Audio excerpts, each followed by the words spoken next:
folks, thanks for tuning in to Iron and Ink News. We are the best and only news service available, being the most reliable place for you to get your news. We cover all the major changes related to our homeland, the USA. Tonight we start off by bringing you a special report on 3 major events that have transformed life here at home during the remarkable decade of the 1910s. The ratification of the 16th Amendment, the tragic Triangle Shirtwaist Factory fire, and the recently passed Federal Road Act. Thank you. To kick things off for tonight's segment, we bring you news regarding a major change to the Constitution of the United States. Earlier this year, on February 3, 1913, the 16th Amendment was officially ratified and became part of our Constitution. This amendment grants Congress the power to collect a federal income tax directly from citizens' earnings without having to distribute the tax among the states according to population. This new amendment overturns the effects of the 1895 Supreme Court case Pollock v. Farmers Loan and Trust Company. In that decision, the court ruled that a federal income tax was unconstitutional because it was considered a direct tax that had not been properly apportioned among the states. To understand why this amendment is so significant, one must look at how the federal government has traditionally collected its revenue. Throughout much of the 19th century, the government relied heavily upon tariffs, which are taxes placed on imported goods, and excise taxes, which are taxes on specific products. As America rapidly industrialized during periods such as the Market Revolution and the Gilded Age, enormous fortunes were created by large corporations and industrial leaders.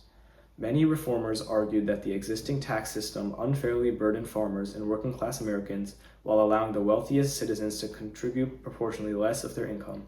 Progressive reformers, Democrats, and even some Republicans began calling for a fairer system.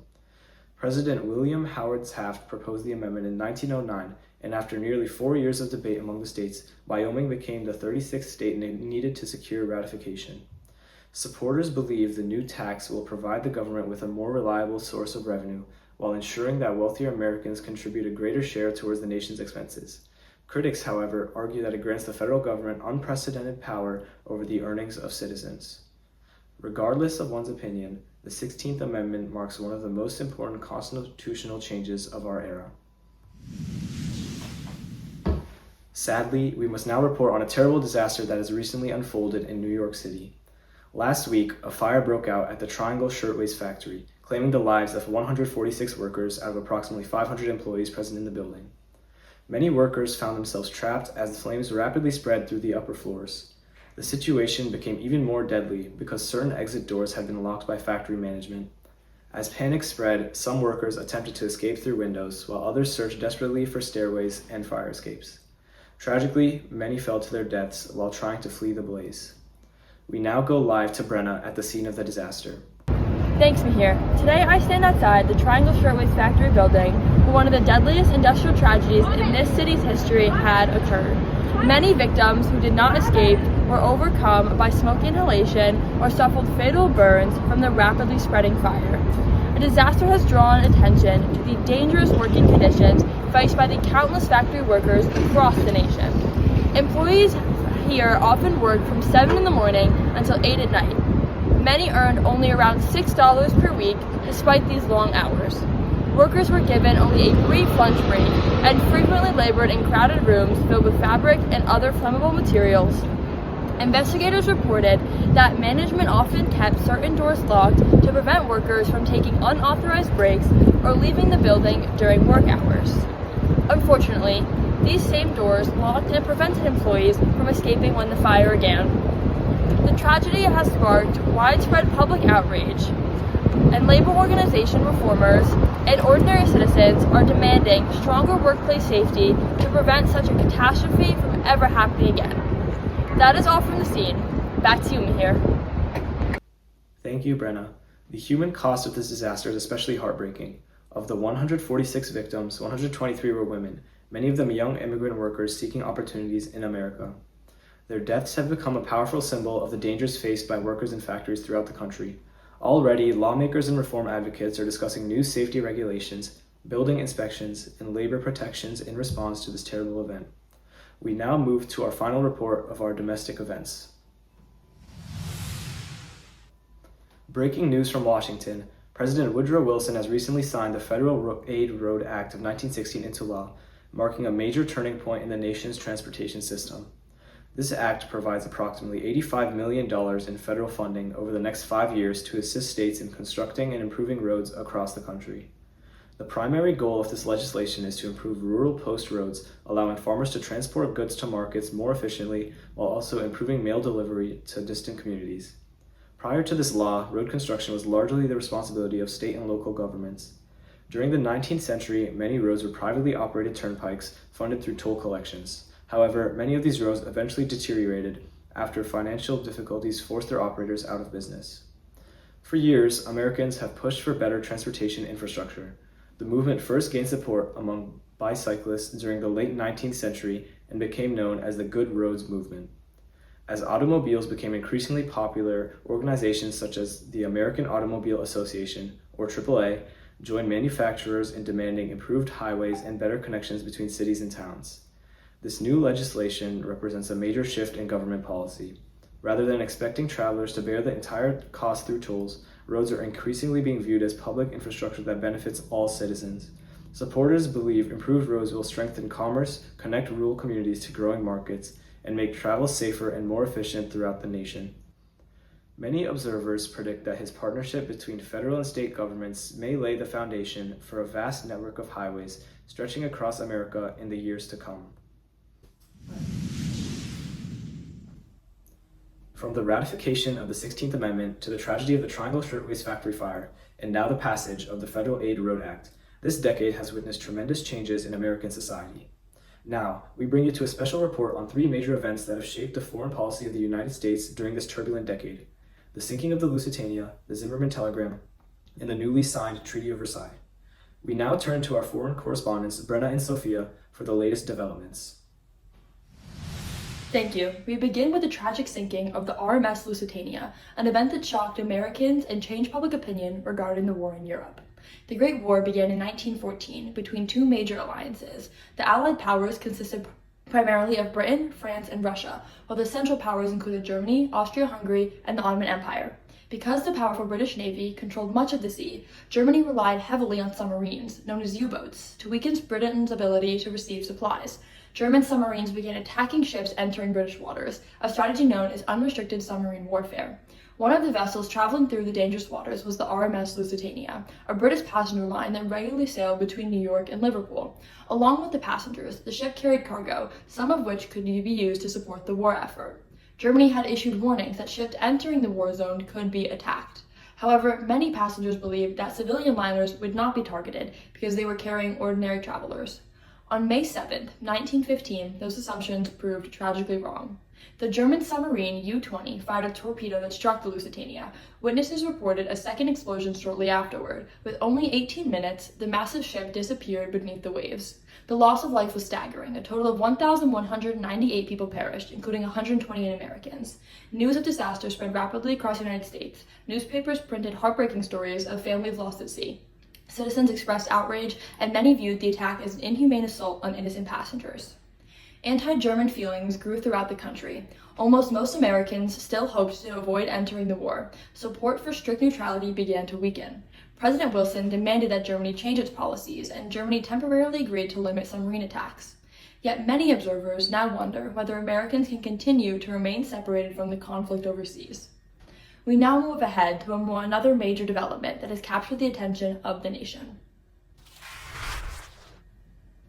Thank you. Breaking news from our nation's capital. President Wilson has asked Congress to declare war against Germany. While several factors contributed to this decision, one of the most important immediate causes was the shocking discovery of the Zimmerman Telegram.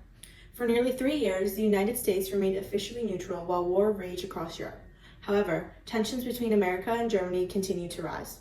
Earlier this year, Germany announced that it would resume unrestricted submarine warfare despite previous promises to limit attacks. German leaders believed they could defeat Britain before the United States could effectively intervene. At the same time, German Foreign Secretary Arthur Zimmermann sent a secret telegram to Mexico. The message proposed that if the United States entered the war against Germany, Mexico should become Germany's ally. In return, Germany promised financial assistance and support for Mexico in recovering territories that had once belonged to it, including Texas, New Mexico, and Arizona. The telegram even suggested that Mexico encouraged Japan to join the alliance against the United States. Fortunately for the Allies, British codebreakers intercepted the message and successfully deciphered it. The British then provided the information to American officials, and the content soon became public knowledge. The reaction across the United States was immediate and intense. Many Americans who had opposed entering the war suddenly viewed Germany as a direct threat to American security. Combined with the continued submarine attacks on American ships, the telegram convinced many citizens that stronger action was necessary. President Wilson, who had campaigned for re-election in 1916 while emphasizing peace and neutrality, now argued that America must enter the war to defend democracy and protect its national interests. Congress is expected to vote soon on the celebration of war, and many believe the United States is now on the verge of joining the conflict. We now move to our final report as the Great War comes to a close. Historic developments are taking place in Europe as leaders have officially signed the Treaty of Versailles, making the formal conclusion of the Great War. The fighting began in 1914 and continued until the armistice on November 11, 1918. By the end of the war, Germany's military position had collapsed, and Allied forces were steadily advancing. Earlier this year, representatives from various Allied nations gathered in Paris to negotiate the terms of peace. The most influential leaders included President Woodrow Wilson of the United States, Prime Minister David Lloyd George of Britain, Premier George Chisholm of France, and Prime Minister Vittorio Orlando of Italy. Although all four leaders agreed that peace must be secured, they disagreed about how Germany should be treated. President Wilson favored a more moderate approach that would encourage future cooperation, while France, having suffered enormous destruction during the war, demanded severe punishment. Ultimately, the treaty that emerged was much harsher than Wilson had originally hoped. Signed on June 28, 1919, exactly 5 years after the assassination of Archduke Franz Ferdinand, the treaty required Germany to accept responsibilities for causing the war through the War Guilt Clause. Germany must also pay approximately $33 billion in reparations. Many experts believe that these payments will place tremendous strain on the German economy for years to come. In addition, Germany has lost its territories in Europe, surrendered its overseas colonies, and accepted strict military limitations. The German army is now restricted to only 100,000 soldiers, while many other military capabilities have been sharply reduced. Perhaps the most important long-term result of the treaty is the creation of the League of Nations. The League is intended to provide a forum where countries can resolve disputes peacefully, cooperate internationally, and prevent future wars before they begin. President Wilson strongly supports American participation in the League.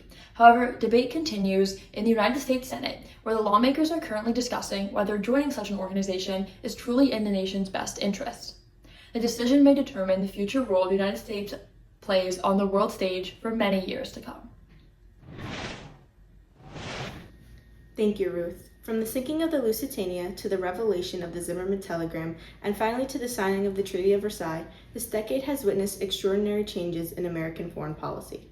The United States entered the decade focused largely on neutrality and isolation from European affairs. It now emerges as one of the world's leading powers, helping shape both the outcome of the Great War and the peace that follows. Now, for some more information about changes within our beautiful country, let's head over to Lucia for our culture segment. Good evening, ladies and gentlemen. Isn't the 1915s just a crazy time in the United States? Things are constantly changing, and one thing in particular, women. Women are asking for more things, and to be specific, they want voting rights. In major cities like New York, Washington, D.C., and Chicago, there are thousands of women marching, dressed in white, carrying purple and gold banners. They want more political equality. Many supporters of this say it's a pivotal shift for American society. One huge impact was the 1914 Women's Suffrage Parade in Washington, D.C. These women held their ground even when being discouraged, and since then, the movement has only grown. Although there are many that oppose women's suffrage.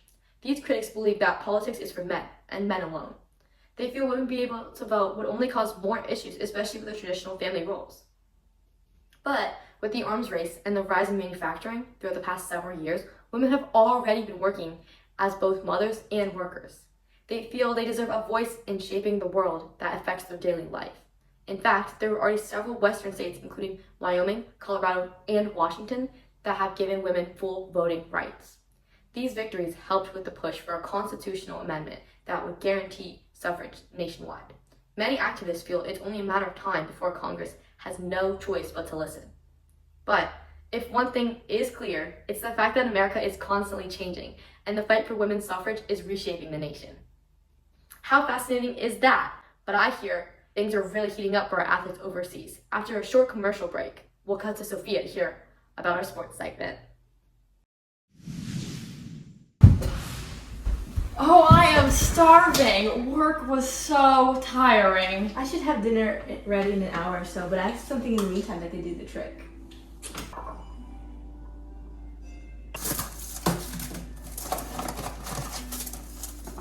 Look at these new biscuits I found at the store. They look delicious. Oh, wow.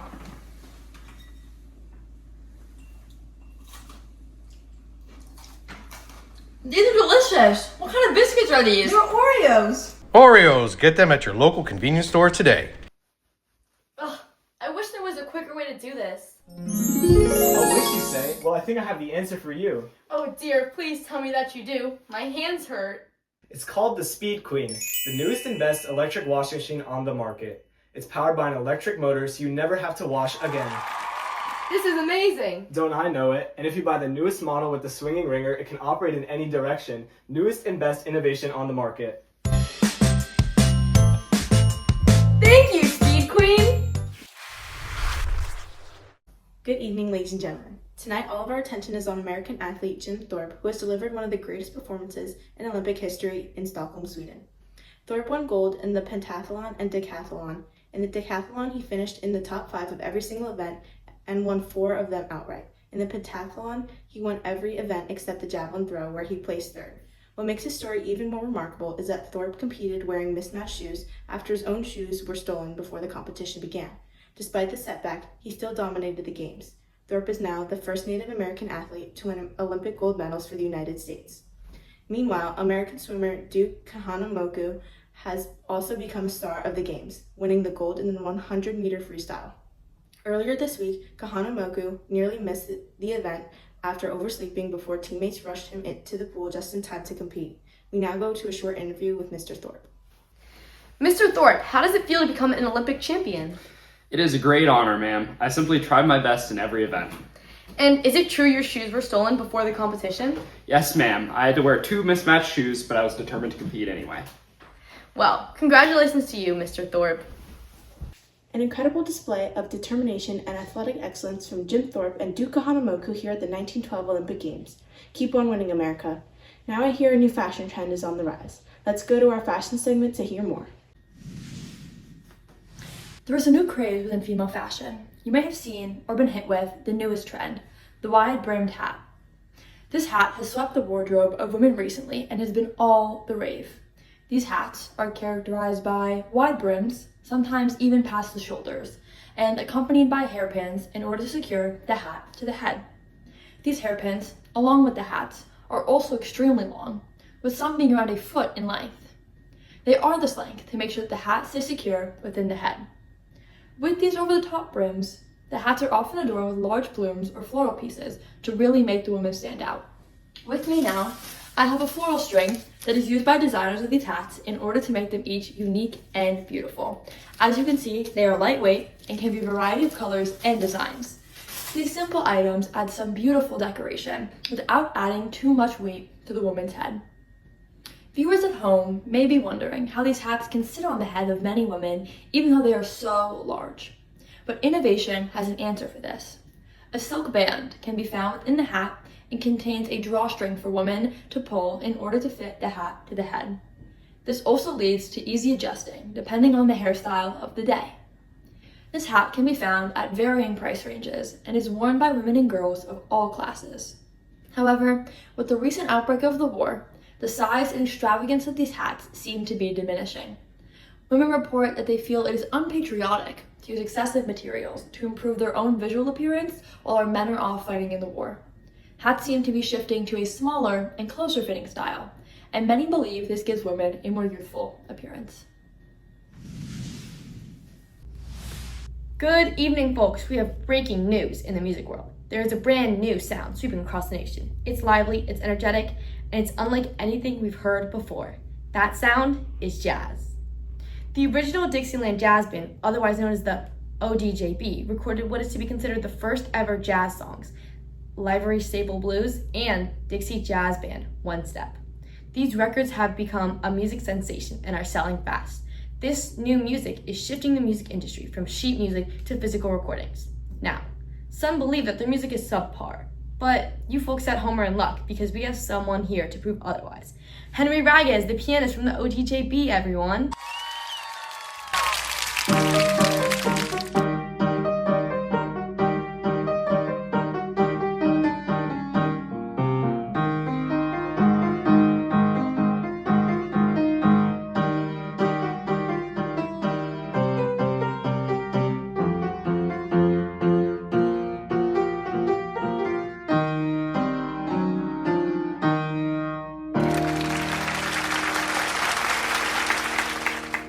Henry, congrats on the new success of your record. I mean, it's a big hit. How does it feel to be at the center of this new musical wave? Oh man, I mean, it's just incredible. We never expected this kind of attention, but we're grateful to be able to share the New Orleans sound with the whole country. Yes, and for our listeners at home, can you please explain what makes jazz so unique and your band in general? Well, like I said, our sound comes from New Orleans, where we mix ragtime and blues with our own little twist. In our band especially, we added some novelty effects to our first record. We made our instruments imitate barnyard animals. For example, our clarinet makes sounds like a rooster, and our trombone is played like a cow, or does sound like a cow. It really sounds how playful jazz can be. Oh, wow. And before we go, care to add anything? Yes, next year, 1918, we hope to play the song Tiger Rag. It's one of our strongest pieces, and I hope you viewers at home enjoy it. Well, you heard it here, folks. Keep the lookout for the new song, Tiger Rag. On to Sophia with a heartwarming story. Today, the streets of New York City were filled with excitement and celebration during the annual Orphans Automobile Day, one of the largest charitable outings the city has ever seen. Hundreds of volunteer motorists, wealthy automobile owners, and chauffeurs lined in the streets this morning to collect children from orphanages across the city. Long lines of shining motor cars carried thousands of excited boys and girls throughout Manhattan in a grand motorcade unlike anything many of the children had ever experienced before. The destination was New York's famous Luna Park at Coney Island, where the children enjoyed free rides, games, amusements, and a tremendous picnic lunch provided by generous donors and local businesses. For many of these youngsters, today offered a rare escape from the hardships of crowded city life in the early 20th century. Spectators cheered as the automobiles passed by, while bands played music and volunteers handed out treats and souvenirs to the delighted children. Thank you for tuning in to Iron and Ink News. We hope you enjoyed the 1910s and cannot wait to see what the 1920s have in store.